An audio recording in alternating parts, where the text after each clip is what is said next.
पहले ट्रंप ने tariff terror से भारत को झुकाने की कोशिश की। जब भारत ने हितों से समझौता करने से इनकार कर दिया तो 50% का टैरिफ भारत पर थोप दिया।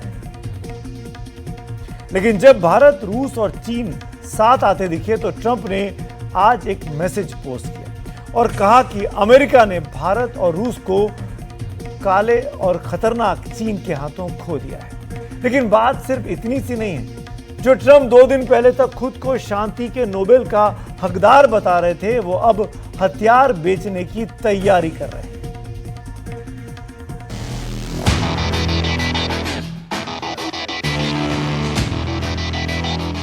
ये तीनों तस्वीरें 3 अलग अलग शहरों और 3 अलग अलग मौकों की हैं। लेकिन इन तीनों में ट्रंप वो कॉमन फैक्टर है जो चीन के राष्ट्रपति शी जिनपिंग, रूस के राष्ट्रपति व्लादिमीर पुतिन और प्रधानमंत्री नरेंद्र मोदी यानी तीनों को बेस्ट फ्रेंड कहते थे और आज तीनों के खिलाफ टिप्पणी कर रहे हैं। ट्रंप ने ट्रूथ सोशल पर लिखा, ऐसा लगता है कि हमने भारत और रूस को गहरे अंधेरे चीन के हाथों खो दिया। उम्मीद करता हूं कि उनकी साझेदारी लंबी और समृद्ध हो। इस कमेंट के साथ ट्रंप ने इसी हफ्ते चीन के तियानजिन में शंघाई सहयोग संगठन यानी SCO के शिखर सम्मेलन के दौरान खींची गई पीएम मोदी, शी जिनपिंग और पुतिन की तस्वीर भी पोस्ट की, जिसमें तीनों एक साथ हैं। सवाल यह है कि जब ट्रंप किसी से हाथ मिलाएं, किसी से दोस्ती करें तो ठीक, लेकिन दूसरे देशों के नेता किसी से मुलाकात करें तो गलत।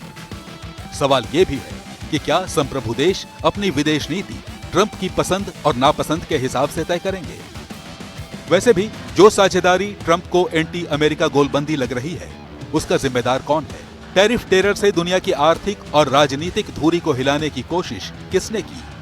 वैसे भारत, रूस और चीन की तिकड़ी पर ट्रंप की प्रतिक्रियाओं को उनकी पीड़ा मानना जल्दबाजी होगी, क्योंकि जिस वक्त ट्रंप ने पीएम मोदी, पुतिन और जिनपिंग की तस्वीर के साथ ट्रूथ सोशल पर अपनी बातें रखी, उससे पहले अमेरिका से 3 बड़े डेवलपमेंट की खबरें आ चुकी थी। 4 सितंबर को ट्रंप ने रक्षा मंत्रालय यानी पेंटागन का नाम बदलकर युद्ध विभाग कर दिया था।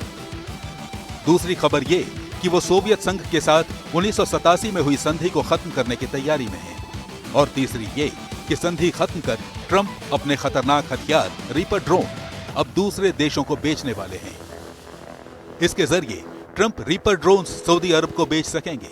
इसके अलावा ये ड्रोन्स UAE और ईस्टर्न यूरोपियन नेशंस को बेचने का रास्ता भी साफ हो गया।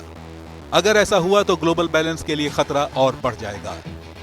रूस, चीन और भारत को लेकर ट्रंप ने जिस तरह का कमेंट किया है, उससे पहले ही पुतिन अमेरिका को कह चुके हैं कि भारत एक बढ़ती ताकत है, उसे धौंस दिखाना ठीक नहीं। भारत, जहां करीब 140 करोड़ लोग रहते हैं, चीन भी आर्थिक तौर पर मजबूत है, लेकिन उनके अपने मैकेनिज्म हैं, कानून है। लेकिन जब कोई उन्हें ये कहता है कि हम आपको सजा देंगे, अब उपनिवेशवाद का दौर खत्म हो जाता है और आप उनसे इस तरीके से बात नहीं कर सकते। लेकिन मुझे लगता है कि चीजें दुरुस्त हो जाएंगी। और इससे पहले चीन के राष्ट्रपति शी जिनपिंग विक्ट्री डे वाले सेलिब्रेशन में ये कह चुके हैं कि अब पुराने दिन लद गए, ये पुराना चीन नहीं है जो डर जाए। ये महान विजय चीनी जनता द्वारा फासीवाद विरोधी सहयोगी राष्ट्रों और सभी देशों के लोगों के साथ कंधे से कंधा मिलाकर लड़ने से मिली है। चीनी सरकार और चीनी जनता उन विदेशी सरकारों और अंतर्राष्ट्रीय मित्रों को कभी नहीं भूलेगी जिन्होंने चीनी जनता को आक्रमण का विरोध करने में समर्थन और सहायता प्रदान की। हम जनता की सेवा करते हैं। चीन मजबूत है, किसी से नहीं डरता है। भारत, चीन और रूस को एक साथ देखकर ट्रंप चाहे जो मैसेज देने की कोशिश कर रहे हों, भारत अपनी विदेश नीति पर कायम है। भारत और चीन के रिश्तों में अभी आपने देखा होगा कई एक मुलाकातें हुई हैं, लीडर लेवल पे हुई है। तियानजिन में लीडर माननीय प्रधानमंत्री की मुलाकात वहां के राष्ट्रपति शी जिनपिंग से हुई। मुलाकात के बाद हम लोगों ने एक प्रेस विज्ञप्ति जारी किया और काफी डिटेल में प्रेस विज्ञप्ति, उसमें हर मुद्दों पर बात रखी गई है। और जैसा कि उस प्रेस विज्ञप्ति में आप देखेंगे कि हम लोगों ने दोनों नेताओं ने इस बात का स्वागत किया है कि इस रिश्ते में एक पॉजिटिव मोमेंटम और स्टडी प्रोग्रेस